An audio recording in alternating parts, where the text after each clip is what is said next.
Bom dia, quinto ano. Tudo bom? Como foi o final de semana? Tudo bem? Então, gente, vamos iniciar nossas aulas da semana, tá? Nessas aulas dessa semana, nós vamos estudar tabelas e gráficos, tá? E probabilidade, ok? Então, vamos tabelas e gráficos e probabilidades. Então, vamos lá. A tabela é um recurso útil em jornais, revistas e outros meios de comunicação. Vamos estudar esse recurso. Nós tivemos agora esse problema aí da Covid. Vocês viam que eles diariamente botavam um gráfico mostrando o tanto que aumentou o número de casos, né, com a caidinha, eles foram mostrando num gráfico. Então, a tabela, a gente representa a mesma coisa, só que numa tabela. No gráfico, a gente vai botando ou através de plaquinhas, ou através de linhas, né? E na tabela, não. Vou explicar para vocês o que é. A tabela é importante para organizar e apresentar informações. Os dados são representados em linhas e colunas, possibilitando melhor a leitura e interpretação. Observe na tabela a quantidade de espécies de animais vertebrados existentes no Brasil em 2014, divididos por classes. Quantidade de espécies de animais vertebrados existentes no Brasil, divididos por classe em 2014. A classe dos peixes, dos anfíbios, dos répteis, das aves, dos mamíferos.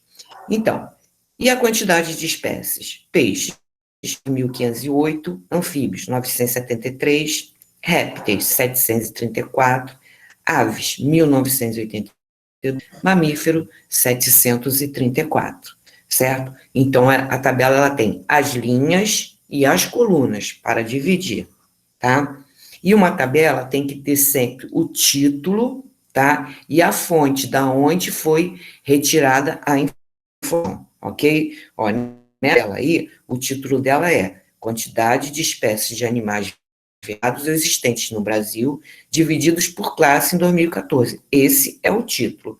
E a fonte de onde foi tirada, embaixo, ó, Fauna Brasileira, tá vendo? Portal da Fauna Brasileira. Tabela elaborada com base em Instituto Chico Mendes de Conservação da Biodiversidade da Fauna Brasileira em Brasília, certo? Essa foi a fonte.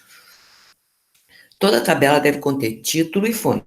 O título é utilizado para deixar a informação principal que se deseja transmitir.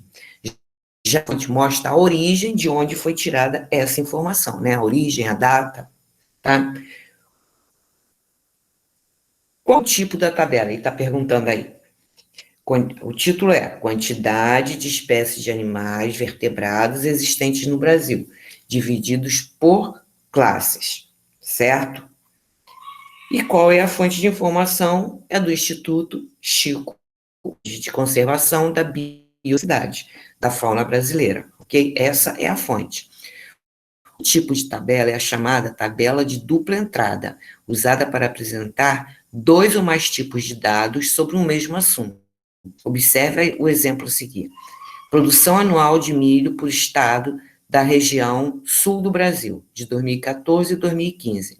Então, ele botou o nome do estado e o ano. Por isso é chamada de dupla entrada, porque tem duas informações, de 2014 e 2015.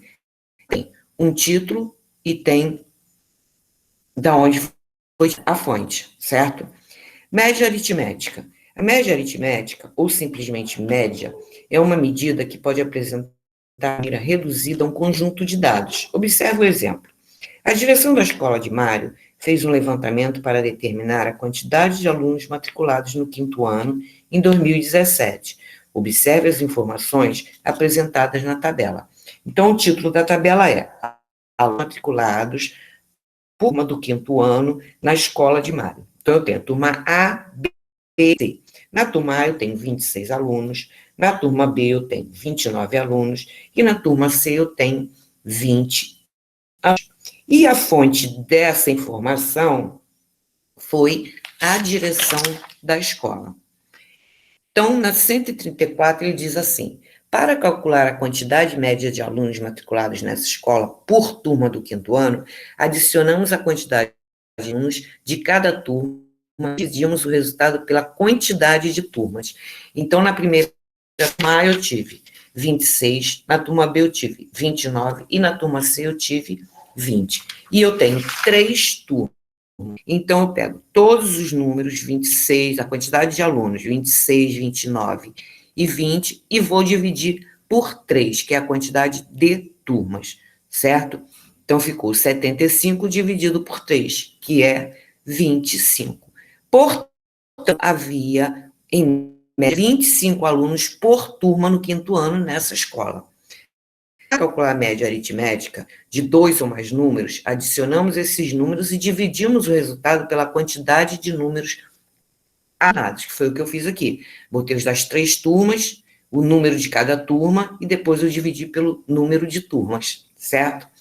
Aí na página 134 até a 137, vocês vão fazer os exercícios, ok? Aí vamos entrar em gráficos, na 108. Assim como as tabelas, os gráficos também são usados para organizar e apresentar informações. Os mais comuns são os gráficos de barras ou colunas, linhas e setores.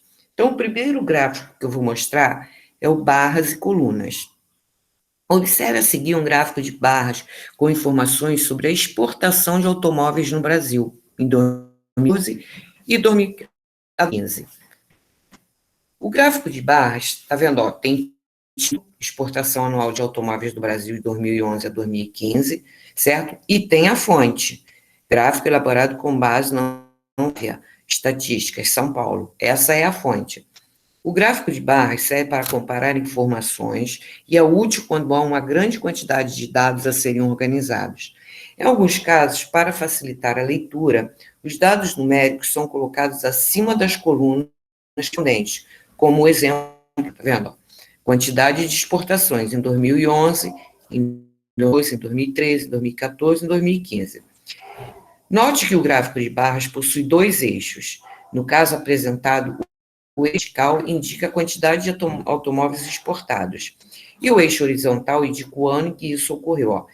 No horizontal, o ano em que ocorreu, e no vertical, a quantidade de exportações. De acordo com o gráfico acima, em que ano ocorreram as exportações de automóveis em maior quantidade? Onde aí no gráfico a coluna está mais alta, o número maior? Em 2013, isso aí. E com a menor? Em 2014.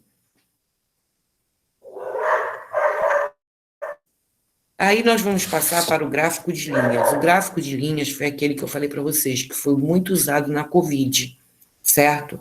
Então, vamos lá. O gráfico de linhas é usado para representar a variação de uma grandeza em determinado período de tempo. Observe, aqui mesmo ele está apresentando casos de HIV notificados no Brasil por ano de diagnóstico, de 2013 a 2017. Em 2013, nós tínhamos 43 mil casos. Em 2017, caiu para 47. A nossa saúde é o bem mais precioso que temos na vida. E a prevenção de doenças é sempre o melhor remédio. Cuide-se sempre para ter boa saúde. Os dados apresentados no gráfico referem-se a quais anos? De quais anos? De 2012 a 2017. No gráfico, os de HIV aumentaram ou diminuíram no último ano em relação ao ano anterior? Diminuíram, né? Aqui, ó. 10 era 43 mil. 2014, 42. 2015, 40. 2016, 39. 2017, 37. Então, este gráfico aqui foi muito usado por causa da Covid. Só que como é que eu vou, por ser uma pandemia e por ter sido muito, o que aconteceu? Os números foram crescendo em vez de diminuir, né? Começou lá embaixo, vocês viram na televisão, começava lá embaixo e foram subindo, né? E nós temos os gráficos de setores. O gráfico de setores é usado para representar a relação entre as partes e o todo. Geralmente, gráficos com essa característica apresentam em forma de porcentagem. Observe o exemplo. Entre os materiais da tabela, que é mais recolhido na coleta seletiva de lixo? Aí você vai ver aí, ó, qual que está com o maior número aqui? 35%, que é o laranja. Então, qual é o material mais recolhido? São os rejeitos, certo? Porque a quantidade dele é maior. Aí na página 140, desculpa, 141 a 148, vocês vão fazer os exercícios, ok? Qualquer dúvida que vocês tiverem, a gente tira no plantão, ok? Aí, na nossa outra aula de matemática da semana, nós vamos falar sobre probabilidade. A roleta a seguir está dividida em partes iguais, está vendo aí? Não podemos ver com certeza qual resultado será sorteado, mas podemos afirmar que os resultados têm a mesma chance de serem sorteados, ou seja, são equiprováveis. Quais são os possíveis resultados ao girar a roleta? Vermelho, azul e verde. Por quê? Porque eles estão na mesma quantidade, eles têm a mesma quantidade de espaços. Ó, o verde eu tenho 5, o vermelho eu tenho 5, o azul eu tenho 5. Então, os têm a mesma probabilidade de serem sorteados. Em quantas partes a roleta está dividida? E quantas estão pintadas de verde? Ela está dividida em 15 partes, e 5 partes estão pintadas de verde, como 5 estão de azul e 5 de vermelho. A medida da chance é a probabilidade que pode ser indicada por uma fração.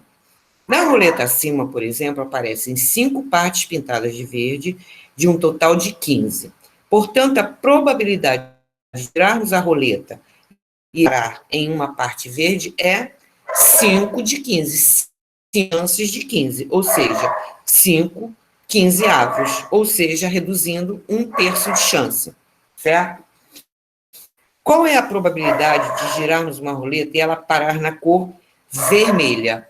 A mesma coisa, ela tem, se a roleta está dividida em 15 e ela tem 5 partes, cada cor tem 5 partes, então cada cor tem 5 chances de 15 ser sorteada. Então é 15avos. 5 15avos representa 1/3, certo? Na imagem aparece uma caixa com 13 bolinhas. Quais são as bolinhas antes? Resultado? Quais são os possíveis resultados ao retirarmos, sem olhar, uma bolinha dessa caixa? Eu tenho 2, 4, 6 amarelas, 2, 4, 5 vermelhas e 2 azuis. Quais são os resultados ao retirar uma bolinha dessa caixa? Todas as cores, né? Bolinha amarela, bolinha vermelha e bolinha azul. Os possíveis resultados são equiprováveis? Não. Por quê? Pois os resultados não têm a mesma chance. Por quê? Porque eu tenho mais chance de tirar amarela, porque ela tem 6. Mas depois eu tenho vermelha, que são 5, e azul, que são 2. Observe as 6 faces de um mesmo quadrado, de um mesmo dado. A letra C. Se retirarmos uma bolinha dessa caixa sem olhar, qual é a cor da bolinha com maior chance de ser sorteada? A amarela, porque é a que tem maior quantidade. Observe as 6 faces de um mesmo dado. Se lançarmos esse dado apenas uma vez, a probabilidade de obtermos uma pontuação maior do que 3 é... Quantos números aqui eu tenho maior do que 3? O 4, o 5 e o 6. Então, a probabilidade é 3 em 6. Então, tem 3 chances em 6. 3 sextos. Ou a metade, porque metade de 6 são 3, certo? Então, vocês vão fazer esses exercícios, terminar esse exercício e fazer o exercício da página 151, ok? Gente, obrigado, bom dia, boa semana para vocês. Qualquer dúvida, estamos no plantão Tira Dúvida, tá? É só vocês entrarem, acionarem lá, que nós estaremos lá. Beijo, beijo, beijo. Boa semana para vocês.